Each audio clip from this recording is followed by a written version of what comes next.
dando seguimento aos nossos trabalhos, o ciclo de palestra neste domingo estaremos agora com o nosso querido confrade Fernando Barbosa.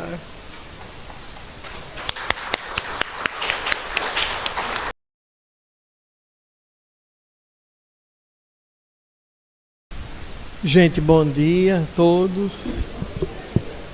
Agradecer ao Júlio, ao Gabriel, que veio de Fortaleza, para engrandecer o evento. Esse foi um evento que a gente conversou há muito tempo atrás, e que ele é a sementinha dos futuros FEC. O FEC tem que voltar. E ele vai voltar com a ajuda de cada um de vocês. Porque quando se perguntou a Kardec sobre a doutrina do Espírito, e ele respondeu, ela será o que dela vocês fizerem. Ela não é uma doutrina assim, que ela fica ali na prateleira e que você vai buscar.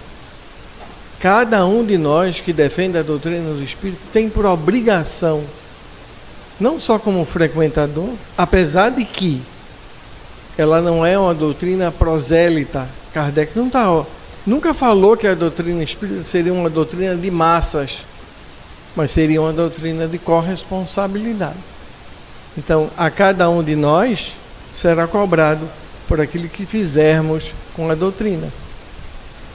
E sangue novo, como o Júlio disse, é a cimenteira do futuro, Aquele pai ali que trouxe as crianças, eu acompanhava e tratava dele pequenininho. Agora ele traz os filhos e daqui a pouco os netos. Então, eu agradeço a Júlio o convite, agradeço a vocês estarem aqui em pleno domingo, podendo estar em algum clube, em algum campo, com as suas famílias, estamos aqui, Falar desse termo não é que seja novo. A nomofobia é só uma designação assim da palavra em si. A epistemologia da palavra significa dependência, uma dependência tecnológica. E ao término dessa palavra, dessa apresentação, a gente quer deixar para vocês a ideia de que, na verdade, a tecnologia de informática, ela é neutra, tal como o dinheiro é neutro. André Luiz, por Chico Xavier, escreveu um livrinho chamado Dinheiro, é pouco conhecido, é só um opúsculozinho. Mas olha o que o dinheiro faz. Então, saber usar a tecnologia, e é por isso que aqui estamos, olha o aparato que aqui está. A função da tecnologia foi nos trazer conhecimentos, mas não nos distanciarmos daquele que está perto, que ficou distante, e o que está longe ficou perto. Então, o termo nomofobia, ele também gerou algo que é muito estudado na psiquiatria, neurologia e na saúde mental. Ela vai gerar, ao término dessa parte, essa palestra está dividida em duas partes, uma parte científica e uma parte doutrinária. Porque não há nada que você possa pensar em que a doutrina espírita não tem um espaço para penetrar e explicar. Então, a doutora Susan Andrews, ela é inglesa, mas ela mudou-se para o Brasil, eu acho que alguma circunstância, e ela diz essa expressão: hoje somos mais ricos, mais saudáveis do que eram os nossos pais e avós, mas nem por isso estamos mais satisfeitos e vivemos em busca de mais dinheiro, prazer, reconhecimento. Um dos maiores desafios dos últimos anos tem sido mostrar quais as atitudes e comportamentos podem de fato nos fazer bem. É uma mera ilusão a gente achar que eu estou dependendo de um objeto, porque hoje o chamado smartphone, ele é um computador de mão, né? Diariamente, e todos vocês, eu me comunico com pessoas daqui e fora do Brasil, na maior facilidade. Então, por quê? Porque essa interconectividade mundial, ela existe e a função dela é exatamente facilitar essa comunicação. Então, o dicionário Infopédia, acessado nesse período que foi aqui, 7 de fevereiro de 2017, diz que nomofobia é um nome feminino, que demonstra receio exagerado, inexplicável, de você ficar incontactável por não se ter um telemóvel. Essa expressão telemóvel é como você chama o smartphone na Europa, principalmente em Portugal e possessões da língua portuguesa, Ilha da Madeira, Angola. Então esse é o nome, telemóvel. Veja bem, a nomofobia na Espanha, ela afirma que ela já responde por 50% dos acidentes quando a pessoa dirige. E esse filósofo, ele diz o seguinte, que a mente por si só pode fazer o céu e o inferno. Realmente o poder do pensamento está muito bem dirigido isso, né? Existem obras fundamentadas, o poder do pensamento, o pensamento e a matéria de Hernán Guimarães de Andrade, que é pouco conhecido entre os senhores. Ele era um pesquisador, um psicobiofísico, que ele fundou a Sociedade IBP, a Sociedade Brasileira de Psicobiofísica, no Rio de Janeiro. Ele tem modelos impressionantes, né? E livros muito bons. E ele cita que é preciso que entendamos isso. A nossa mente, ela não para de funcionar. Ela funciona 24 horas. Por isso que Ramon aqui ao citar de que a gente amanhece com um saquinho de sementes boas e sementes más. Interessante é que em Gênesis capítulo 2, sobre o bem e o mal, fica bem definido que Deus não é a produção e escolha do mal, mas Deus criou aquele que se conduz ao mal. Quem é que se conduz ao mal? É o homem. Você vai ver maldade nos animais chamados não sencientes, que não opera através do pensamento? Não. Você vai ver um animal desfrutar da matéria do outro para manter-se vivo.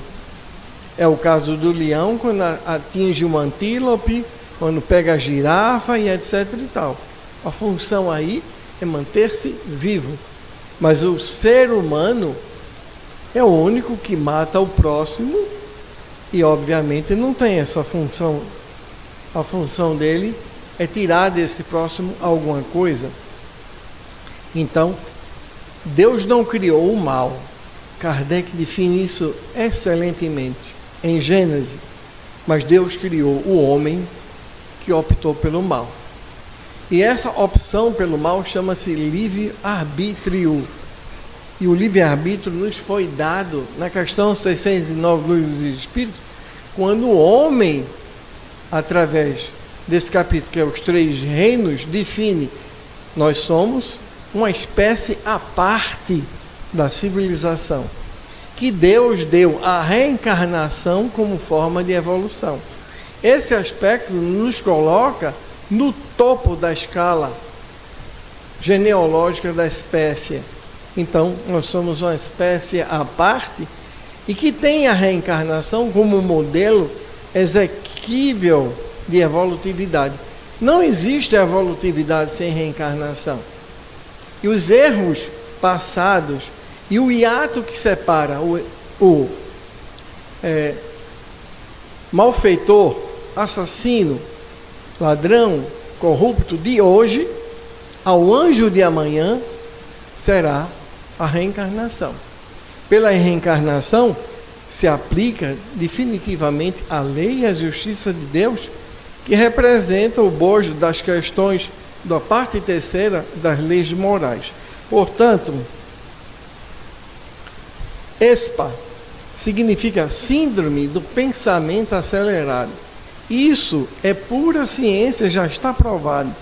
Que se você usa o celular, cite-se aí a obra do Ray Dalio, que chama-se Geração Ansiosa. Ele é um psicólogo da Universidade de Columbia, em Nova York, e ontem eu vi uma entrevista dele, casualmente eu vinha falar hoje, e ontem eu vi a entrevista dele. Nunca se teve tanta depressão em criança como temos agora. E a pandemia só fez piorar essa situação.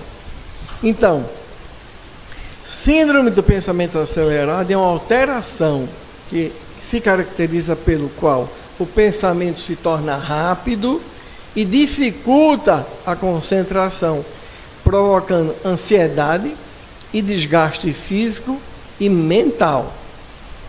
Eu trago para vocês um caso clínico, pelo fato de apresentar trabalhos dentro daquilo que se chama Associação Médica Espírita, a gente trabalha com medicina dentro da doutrina, ou da doutrina dentro da medicina, a mesma coisa.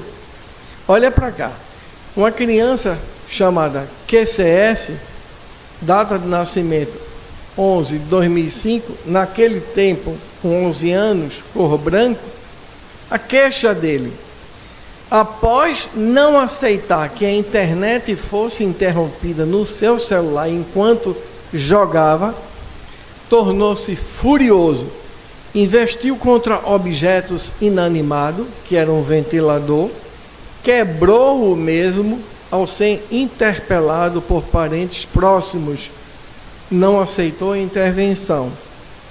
Exame físico, neurológico e mental, após esse surto, eram normais.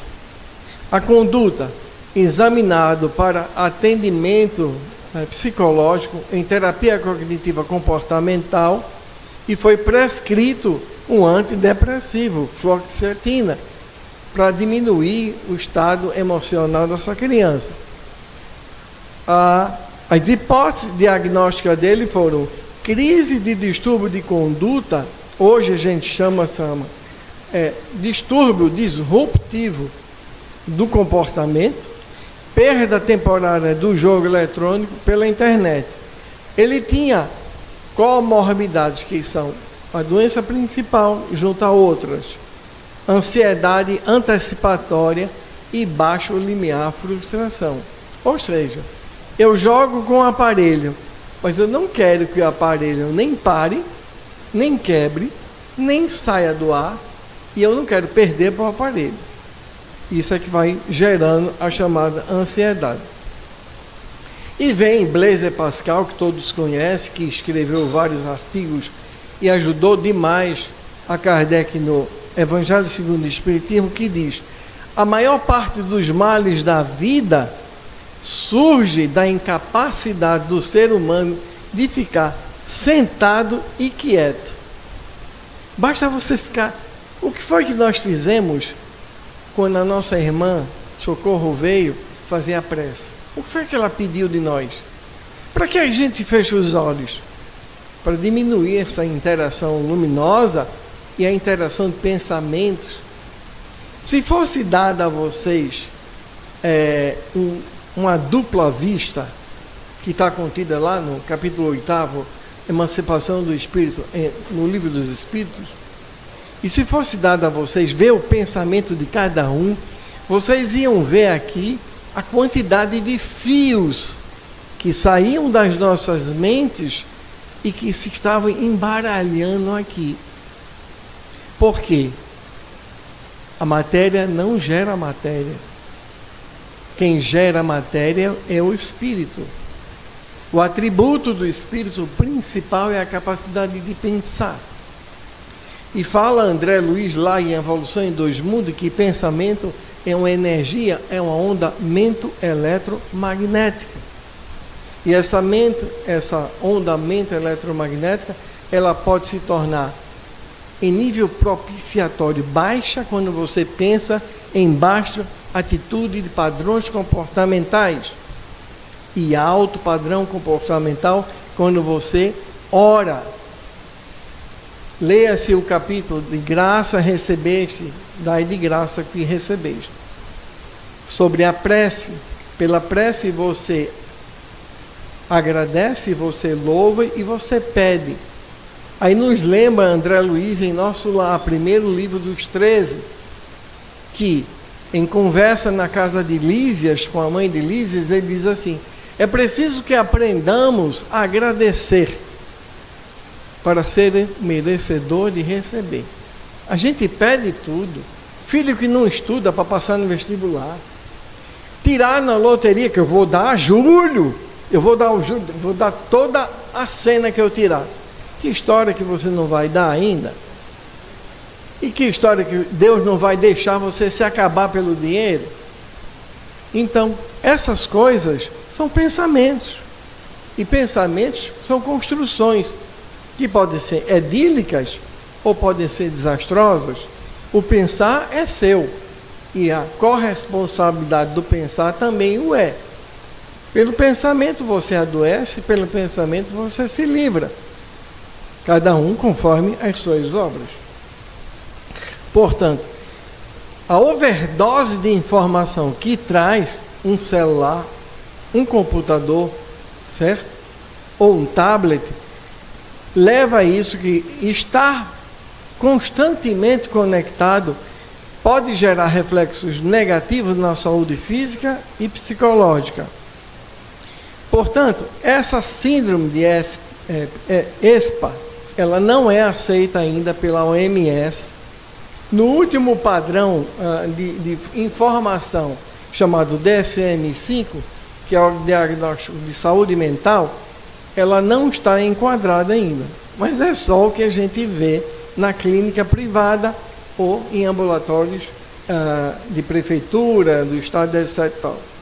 Então, esta síndrome tem sido discutida em pessoas que precisam se manter antenadas, atentas, produtivas, sob a expressão de como são profissionais, executivos ou de comunicações sociais. Essa doutora Elise Bitzker, ela é coordenadora de um núcleo chamado PRISMA, que é Programa de Reconhecimento e Intervenção em Estudos em Mentes de Risco. Pertence à Unifesp São Paulo e refere que o ESPA não é uma doença, é um transtorno e um sintoma, e que geralmente está vinculado a um quadro de transtorno de ansiedade. Portanto, este tipo de situação pode até mesmo gerar quadros negativos e acarretar diversamente tristezas, entre as quais ansiedade. E o acesso às informações em demasia a uma criança, a um cérebro em desenvolvimento, gera complicações por meio de ansiedade, principalmente nas crianças predispostas. Alguém aqui podia me ajudar? Quantas horas eu devo deixar um telefone celular, um smartphone em uma criança? E vocês me ajudarem, que idade eu posso dar? 5 segundos. 1, 2, 3, 4, 5. Ninguém respondeu, perderam a resposta. Você só pode dar um celular a uma criança sob a orientação da Organização Mundial de Saúde, Sociedade Brasileira de Pediatria, Sociedade Brasileira de Neurologia, Sociedade Brasileira de Neuropsiquiatria, Sociedade Mundial de Saúde Mental, 12 anos. Vocês estão horrorizados, né? Aí vocês podem dizer, o que é que eu faço agora? Eu tomo o celular do menino, quando eu chegar em casa, E outra coisa, quantas horas eu posso dar a uma criança de 12 anos, a partir de 12 anos, um celular, quantas horas ela fica ao dia? 1, 2, 3, 4, 5, meia hora? Quase que quem disse 2, depois passa no caixa e pega. Acertou em cheio. 2 horas ao dia. Isso envolve, aí é que vem, né, Socorro? O celular, o tablet, a televisão e algum videogamezinho, juntando tudo, 2 horas. Depois disso, há risco. Portanto, as tecnologias, elas vêm como aliadas, porém nos últimos anos, elas aceleraram demais nossas tarefas. Todo mundo, frequentemente você vê alguém dizer assim, 24 horas por dia não dá, não. Eu queria 48 para poder fazer o que tinha que fazer. O tempo está passando depressa? Não. As medidas atmosféricas do horário, elas são altamente exatas. Elas ficam em Greenwich, em Londres, e o relógio lá é atômico, altamente complexo. Você que está dizendo que a sua hora agora vale meia, vale 10 minutos.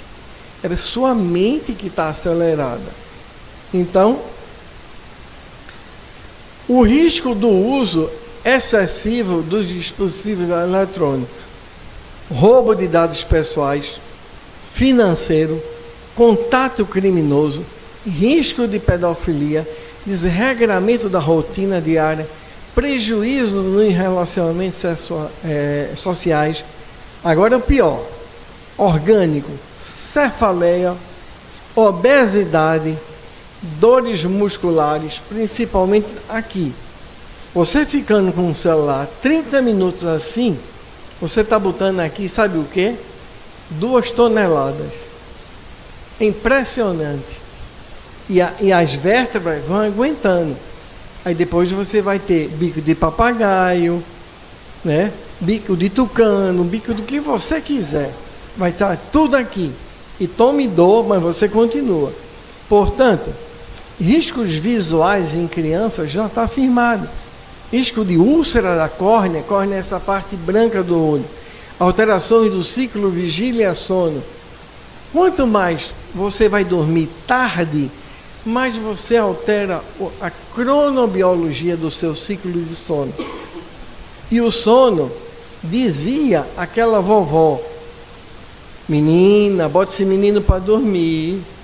Criança que não dorme, não cresce bem, não engorda, não aprende. Ela tem toda a razão. Não é deitar e dormir, é deitar e dormir bem.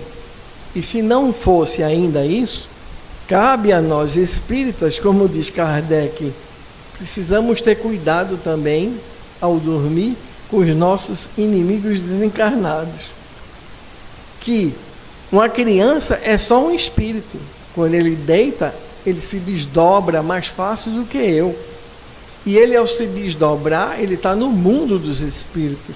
E aí ele ainda sofre as agressões. Acordado nas telas, dormindo dos espíritos. Então, veja a situação em que se encontra. Portanto, esse jornal aqui, né, é jornal sobre computação, é o Journal of Computing, é o Mediated Communication de 2015, ele diz que o distanciamento dos smartphones pode ocasionar um quadro de ansiedade. Né? E que o nosso cérebro, né, segundo esse professor da faculdade de Belo Horizonte, é um psicanalista, o cérebro possui um ritmo de trabalho. E todo excesso e agitação de vida ou de informações exageradas vai comprometer realmente no processamento. Agora eu vou trazer para vocês esse pesquisador da Universidade de Columbia, Nova York. Ele escreveu esse livro eu tenho, já li, é muito. Você tem esse livro na Amazon, em português, Eu acho que vale a pena. Chama-se o teste do marshmallow. De forma simples, vou dizer a vocês. Ele pegou um grupo de crianças chamado N, que é indivíduos, e vamos dizer que ele pegou 9. E marshmallow, quem já comeu? Coisa americana, não tem gosto de nada. É uma coisa que não é e é, eu não sei. E tem mania de botar no fogo, e se derrete. Parece um soufflé, parece um alfinim, parece não sei o quê. Eu acho que a rapadura aqui é muito melhor. Mas aí, ele perguntou às crianças, vocês vão fazer uma tarefa. Agora eu pergunto a vocês, vocês querem comer um marshmallow, que é o que o americano gosta? Vocês querem, além da Coca-Cola, o marshmallow, vocês querem comer antes da tarefa ou depois? Para vocês, 2 segundos. 1, 2, passou o tempo. Mas a gente está em tecnologia. Tecnologia é exatamente isso. 1, 2 segundos, passou. Na verdade, as crianças preferiram fazer a tarefa antes, comendo marshmallow. Porque criança antecipa. É isso que ele quis fazer. Ele provou que 100% das crianças, nenhuma fez a tarefa antes de comer marshmallow. Ele ofereceu. O que é que ele provou? Agora vamos ver. Ele é um psicólogo na nossa Columbia, como eu falei, criador desse teste. Ele estudou os mecanismos de autocontrole e seus efeitos na vida das pessoas.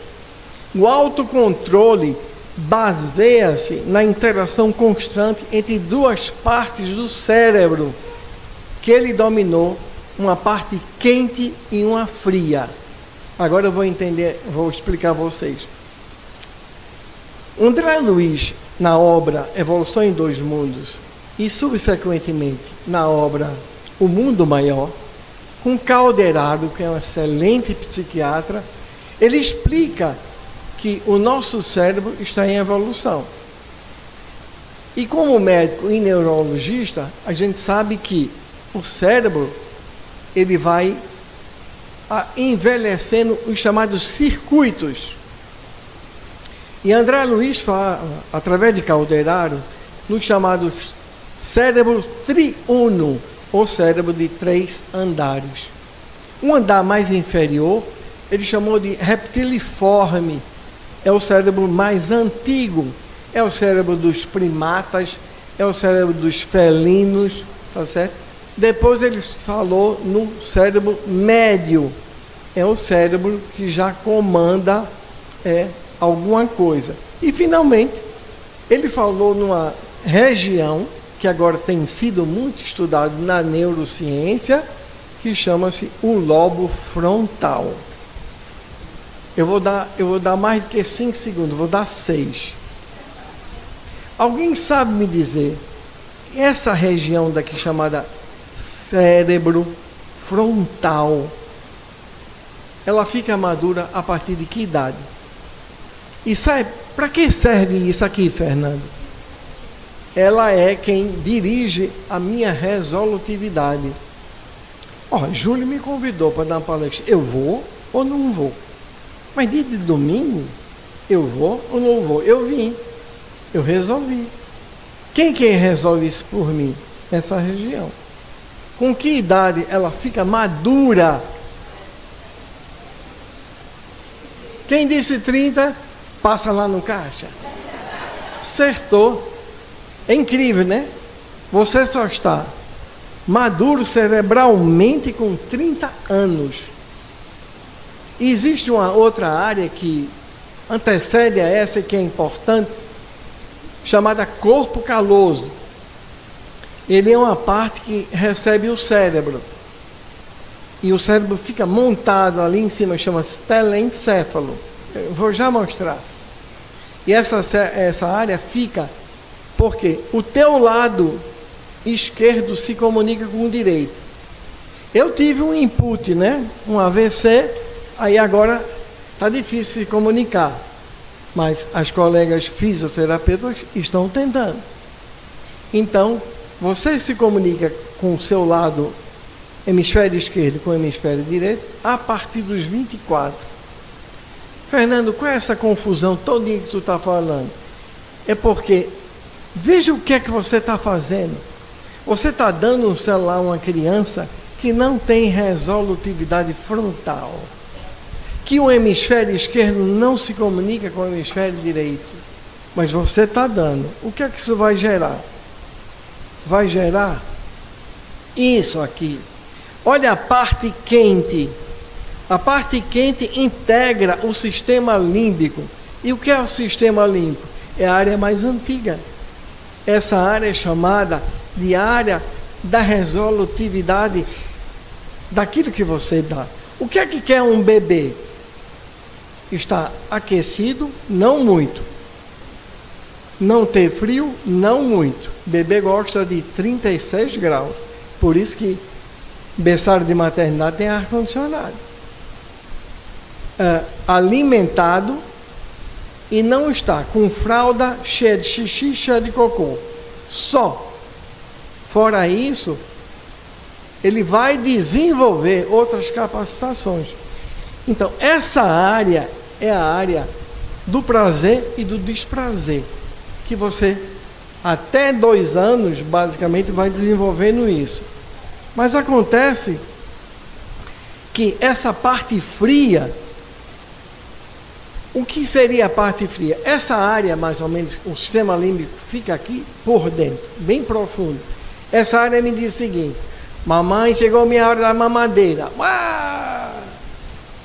Aí a mãe vai dar. Aí ele se cala, desde que não esteja sadio. Ele só faz isso. Então, aí quando ele vai crescendo, se você não vai verdadeiramente domesticando, ensinando, né, a criança através de boas normas de educação, do princípio do respeito, a criança vai achando o quê? São aquelas crianças que dizem assim. Tem criança minha que eu atendo que diz assim, a mãe diz assim: e agora, Paulinho? Ele diz assim, menino já de 7 anos, que aí complicou. Vocês sabem que 7 anos é aquela famosa idade, onde termina o ciclo reencarnatorial. Aí a criança diz assim, eu já ouvi, dentro do consultório, eu vim para consulta, esse médico chato, agora a senhora vai comigo no shopping, porque eu quero comprar aquilo, né? E são crianças de 7, de 10. Esse tipo de criança, ele vai desenvolver um comportamento chamado transtorno desafiador opositor. São aquelas crianças que se jogam, quando a mãe diz, não vou comprar esse brinquedo, ele se joga no chão, bota a mão na boca, a baba desce, ele passa pela roupa, faz aquele escândalo, aí passa uma pessoa e diz assim, mulher, dá o brinquedo que o menino está pedindo, é só o que ele queria ouvir. Né? Ao contrário. Então, essa área fria que está aqui é a área da resolutividade, que você tem que trabalhar. A área quente até 5 anos. 5 anos é o quê? Primeira infância. 6 anos a 7,5 o que é? Segunda infância. E 7 anos o que é? Dentro da normatização da doutrina espírita. É quando o espírito chega e diz, esse corpo agora é meu e eu agora assumo. Só que se ele assumir com a mãe e o pai, fazendo os gostos dessa criança desde bebê, essa criança vai desenvolver a insatisfação. E é isso que ele trabalhou. Portanto, regular essa parte e essa parte, isso é princípio educativo. E é aquilo que mais Kardec descreve. E que lá no Consolador de Emmanuel, nas questões que vão de 108 a 113, Emmanuel diz coisas impressionantes. Quem é que ensina meu filho? É a escola ou meu lar? Ótimo, tirou 10. Agora, eu no lar estou dando informações condignas a essa criança? Eu sirvo de exemplo a essa criança? Então a gente vai buscar em SOS Família de Joana, que diz uma expressão muito simples. O lar não é apenas as paredes e a argamassa que o defende, mas o lar é onde as bênçãos de nosso Senhor Jesus Cristo devem chegar àquela alma que te foi entregue.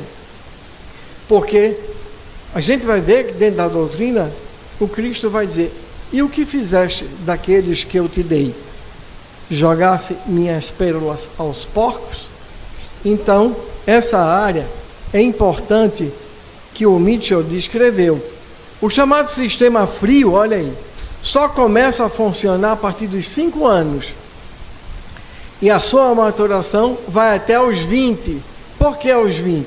Porque o corpo caloso começa a passar informação e a área frontal começa a desenvolver mais as chamadas neurocircuitos, né, entre elas. Isso foi provado por essa professora Amy Armstead da Universidade de Yale, que concluiu que o estresse, mesmo brando, pode acarretar a perda rápida e acentuada do córtex frontal. Sabe o que foi que a medicina já encontrou em estudos de ressonância magnética muito bem feitos?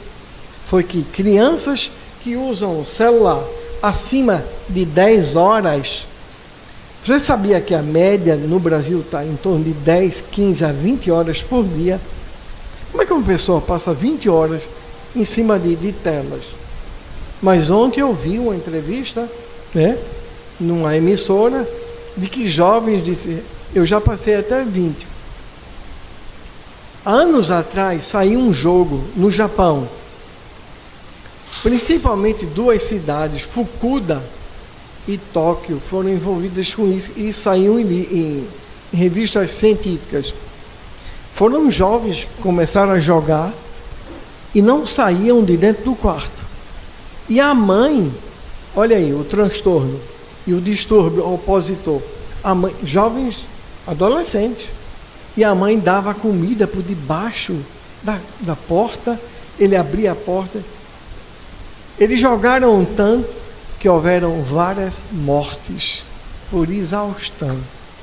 Eles foram encontrados mortos, né? Porque a mãe começou a bater, levar comida e não abria. Foi preciso chamar a polícia. E todos esses pais no Japão foram responsabilizados, foram para a cadeia, porque a vida de um adolescente, se está dentro do espaço da família, pertence à família em si. Portanto, você tem até os 5 anos para você educar uma criatura nos seus desejos, nas suas atitudes. Então, quanto mais duradouro, dos 5 anos em diante, for o estresse dado pelo celular, mídias, seja o que for, né, menor será a capacidade dessa região controlar essa. Tá certo? Portanto, o autocontrole é uma habilidade que pode ser aprendida e aprimorada. Finalizou o Walter Mitchell. Portanto, eu agora vou dizer algo que vocês, eu tenho certeza que nunca ouviram e que talvez desperte em cada um de vocês, não todo esse fala anterior, mas isso deve ficar em vocês. Existe uma fisiopatologia. Físio é fisiológico. Patos, do grego, quer dizer pós-fixo, ruim. Então, o adoecimento que causa, eu vou mostrar a vocês. A ansiedade que me gera a falta do meu celular, libera adrenalina. A adrenalina ocasiona a ativação de um circuito cerebral e torna muito difícil eu me concentrar em um único foco. E a ansiedade vai reduzir o fluxo de sangue para o meu cérebro e desacelerar os meus pensamentos. Agora, o que vocês precisam aprender? Veja bem, como é que está aqui esse algoritmo? A necessidade de manter-se em dia com o mundo leva você a uma má alimentação. É incrível que uma criança jogando, lembra-se dos japoneses, só come refrigerante, toma e come sanduíche. Isso faz, e fica acordado. Quando você fica acordado, você libera adrenalina, que libera insulina, que aumenta o seu apetite, que dá mais insônia e que leva você à obesidade.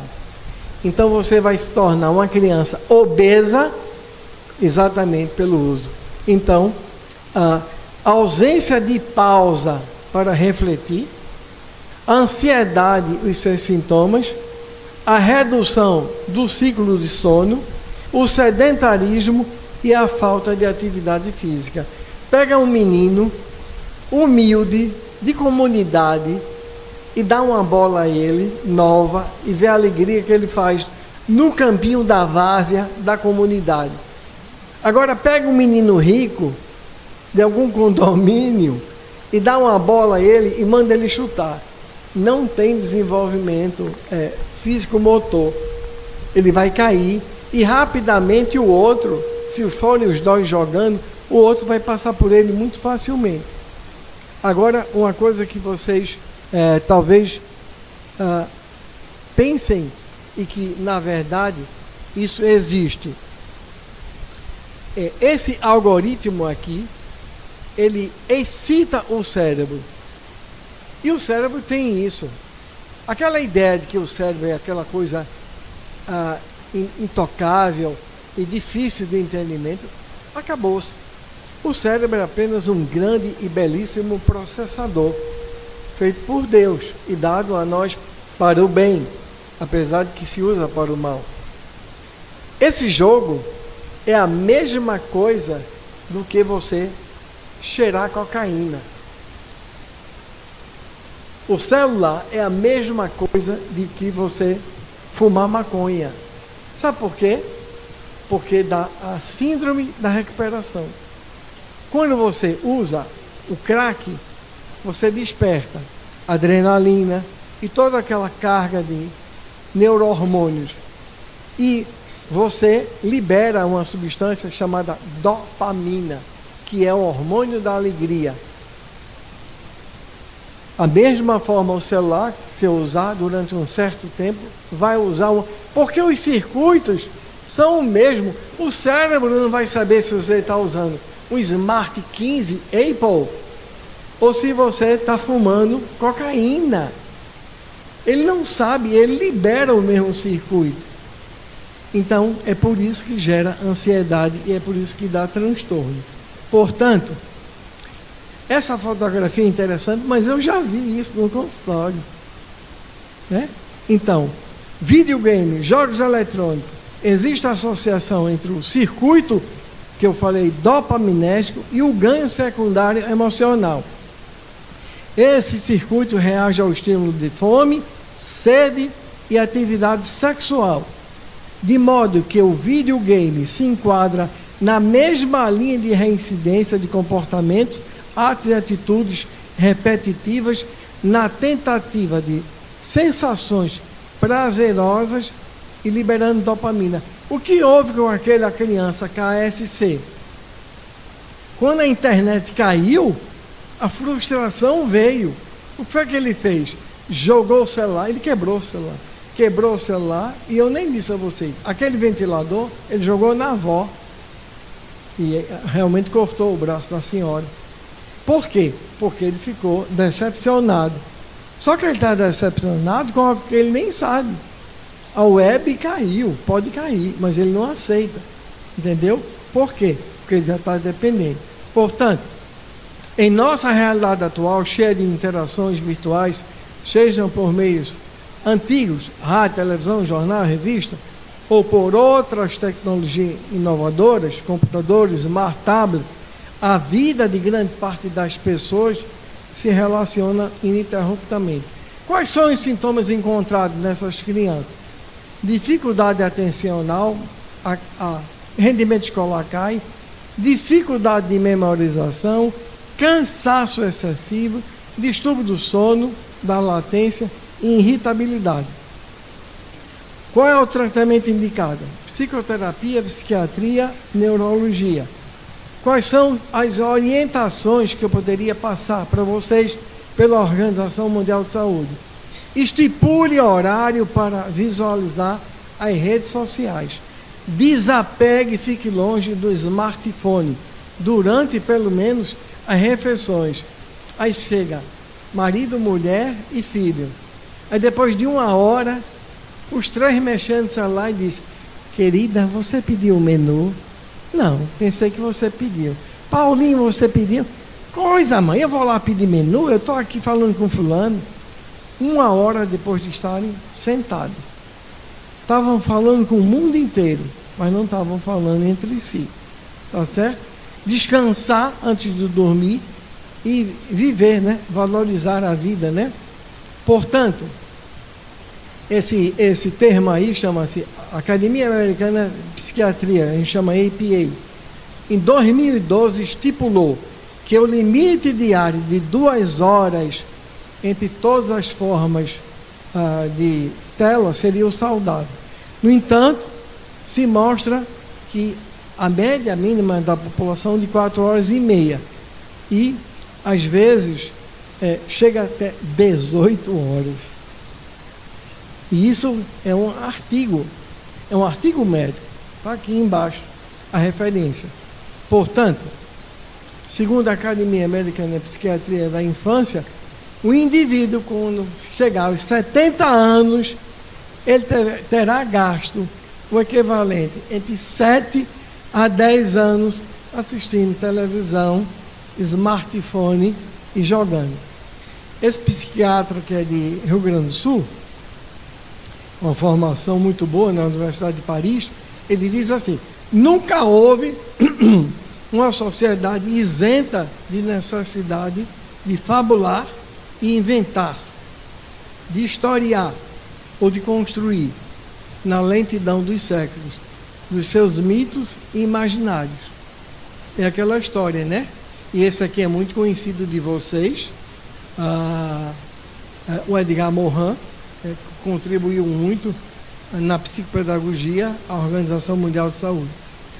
A inquietude não deve ser negada, mas deve ser levada a outros pontos. Agora eu pergunto a vocês, depois disso tudinho, Fernando, como é que você vai botar a doutrina? Aí é que se diz, eu poderia ter começado pela doutrina, mas como eu sou acadêmico, aí sempre começa pela parte da ciência. Mas o que a doutrina está dizendo, ela teria dito lá no final do século XIX, a mesma coisa. Como pode a doutrina dos espíritos contribuir pedagogicamente, cientificamente, aos distúrbios do desenvolvimento infantil? Quem é a criança assim? Crianças são seres com dívidas acumuladas de reencarnação anteriores. Evangelho segundo o Espiritismo. Vamos lá. No capítulo A Parentela Corporal e a Parentela Espiritual, veja bem, no capítulo que cita, o corpo procede do corpo, mas o espírito não procede do espírito. Portanto, o espírito já existia antes da formação do corpo. Não é o pai que cria o espírito do seu filho, cumprindo, no entanto, auxiliar no desenvolvimento intelectual. A gente pensa que é dono dos filhos, né? Os filhos são de Deus e Deus nos chamou, né? Então, vamos continuando. A ingratidão dos laços de família, né? A ingratidão é um dos frutos mais diretos. Eu vim para esse médico chato, agora a senhora me leve no shopping, que eu quero trocar o meu tênis, eu quero um Wazer, o mais novo. Ou você vê um adolescente de 16 anos, né? Apesar de ter crianças aqui, o adolescente chegou para mim e disse assim: o senhor falou, tudo bem. A vida é minha e eu vou me suicidar. 16 anos. E eu disse a ele: por quê? porque acabou, minha namorada disse que não me quer mais. Aí eu disse assim, você tem 16 anos, quantos amores você teve na vida? Disse, é o primeiro. Eu digo, meu filho, se você for desistir da vida no primeiro amor, você vai precisar de umas 400 reencarnações. Então, faça o caminho de volta. Ela tem o direito de não lhe querer mais. Nunca mais voltou. Eu também não sei se evadiu-se da vida, espero que não. A ingratidão é um dos frutos diretos do egoísmo e dos filhos para com os pais. Ele ainda apresenta um caráter muito odioso. Desde pequenininha, uma criança manifesta os princípios, aquele que eu falei em Gênesis, do bem e do mal, bom ou mal, que traz a existência anterior. A estudá-los e a modificá-los cabe o pai. Por isso que escola apenas instrui e família educa. Por isso, como diz Emmanuel em O Consolador, o lugar ideal para as almas reencarnadas se chama o lar. Porque o lar, como diz Joana, é a primeira escola das nossas vidas. É a cela máter. E se uma família padece, o universo sofre. Portanto, a criança amoral da luz do Evangelho, sem disfarce e conscientização espiritual, sem alardes, a liberdade e a orientação com base na responsabilidade, constitui antídotos eficazes para os aberrantes problemas de agressividade e dos tóxicos que estão. Portanto, veja bem, vou repetir aqui aquilo que disse. Questão 108, Consolador. Onde a base de mais elevada para os métodos da educação? No Sagrado Coração da Família. Continuando, 109. O período infantil é o mais importante para a tarefa educativa? Resposta. O período infantil é o mais sério e o mais propício à assimilação dos princípios educativos. Eis que, porque o lar é tão importante na edificação do homem. Questão 110. Qual a melhor escola de preparação das almas reencarnadas? Nada contra as escolas. Eu vou botar meu filho na tal, que eu quero que ele faça o ITA, que eu quero que ele faça... E você está se esquecendo até de perguntar se ele quer ser um engenheiro espacial. Ele poderia querer ser espírita e nada mais. Mas não se pergunta isso. A melhor escola ainda é o lar. Então, na pergunta 112, e como renovar os processos de educação para a melhoria do mundo? A escola educativa para a vida só possui uma fonte de renovação, que é o Evangelho, e um só modelo de ensino, que é Jesus. Sem Evangelho, principalmente a esse momento que estamos passando, a gente perder-se-á. Quando perguntou-se a Kardec sobre isso, ele responde assim: se a doutrina dos Espíritos não buscar no Evangelho de Jesus a redentora forma da automanutenção, sem o Evangelho, a doutrina esfacelar-se-á. Ela desaparecerá. Porque ela será a ciência que Charles Richer quis, que William Crookes quis, que Wallace quis, que Staton Moses quis, e por aí vai. Mas não será a forma redentora de educar novas almas. Portanto, Evangelho é sol nas almas, é luz nos caminhos dos homens, é ela abençoado para a perfeita união. Evangelizemos nossas crianças, espíritos forasteiros do infinito em busca de novas experiências à procura da evolução espiritual. Olha o que Bezerra vai dizer em Garimpeiros do Além. É nosso dever, pois, colocarmos o coração e a mente em sintonia com o entendimento superior e colaborarmos suficiente na educação de crianças, de jovens, a fins de que a geração de amanhã seja aplicada para a luz suprema. Portanto, na pergunta 680A, como o progresso intelectual pode conduzir ao progresso moral? Dando a compreensão do bem e do mal, pois então o homem pode escolher. Lembra-se que eu falei sobre o bem e o mal? Está aqui Kardec abordando. O desenvolvimento do livre-arbítrio segue-se ao desenvolvimento da inteligência e aumenta a responsabilidade do homem pelos seus atos. O homem só é feliz quando segue a lei. Onde é que está escrita a lei? Na tua consciência. Então vais e segue. Porque um sábio da antiguidade já vos disse: conhece-te a ti mesmo, e a partir daí faças ao outro e que gostaria que o outro a ti te fizesse.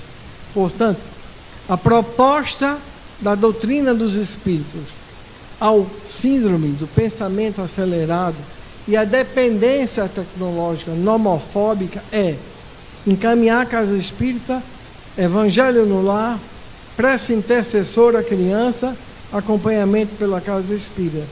E a gente termina com Gênesis, que diz assim: em cada criança que nascer, em vez de um espírito atrasado, inclinado ao mal, que antes nela encarnaria, virá um espírito mais adiantado e propenso ao bem.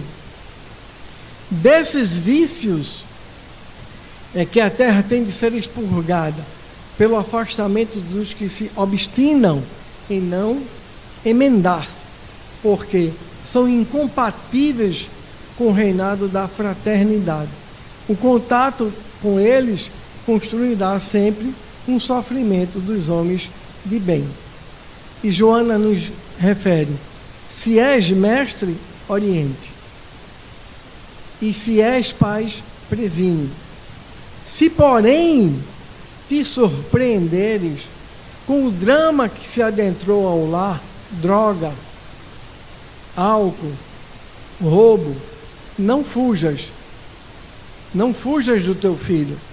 Procuras o recurso da medicina, da doutrina espírita, a fim de conseguires a reeducação daqueles que a lei divina te definiu. E José Saramago, Prêmio Nobel de Literatura, diz assim: filho é um ser que nos emprestaram para um curso intensivo de como amar alguém além de nós mesmos, de como mudar nossos piores defeitos para darmos os melhores exemplos e de aprendermos a ter coragem. Isso mesmo, ser pai ou mãe é o maior ato de coragem que alguém pode ter, porque é se expor a todo tipo de dor, principalmente da incerteza de estar agindo corretamente e do medo de perder algo tão amado. Perder? Como? Não é nosso. O filho, recordem-se, foi apenas um empréstimo de Deus. Portanto,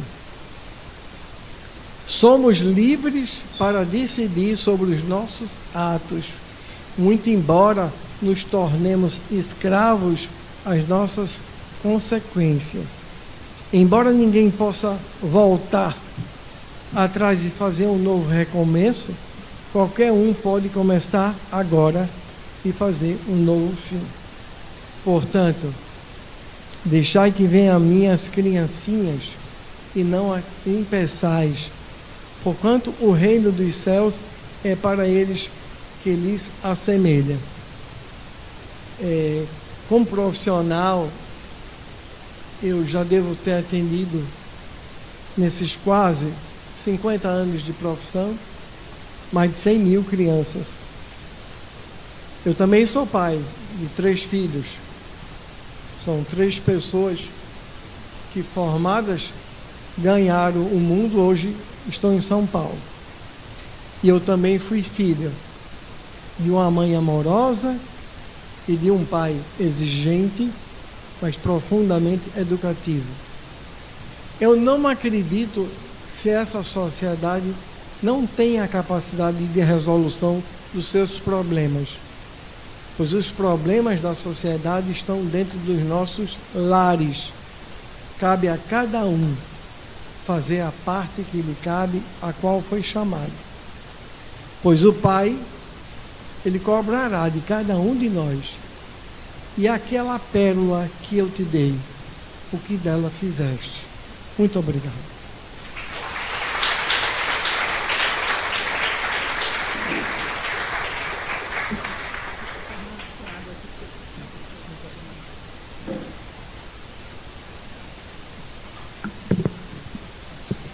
Nossos agradecimentos ao confrade Fernando Barbosa por sua maravilhosa explanação. Como a gente ainda tem 10 minutinhos, vocês preferem ir para o lanche e a gente voltar e absorver didaticamente o doutor Fernando, ou vocês querem fazer uma perguntinha? E aí, doutor Fernando? 1, 2, 3, 4, 5. Perdeu. Gente, também vamos agradecer a presença de Éder Lemos, que está aqui para abrilhantar também esse dia. Então, caros irmãos, faremos um intervalozinho de 30 minutinhos contado no relógio para irmos ao banheiro. Temos um aqui do lado, deixemos para as mulheres, né? E os homens, por gentileza, tem 2 ali embaixo, para poder aproveitar, tá certo? Depois dos quais continuaremos nossas atividades. Temos a livraria também, que vocês podem estar comprando ou pedindo alguém para poder vocês, para vir o livro aqui, até vocês. Eu amei todos os livros, viu? Vamos lá? Eu encontro vocês lá no cafezinho.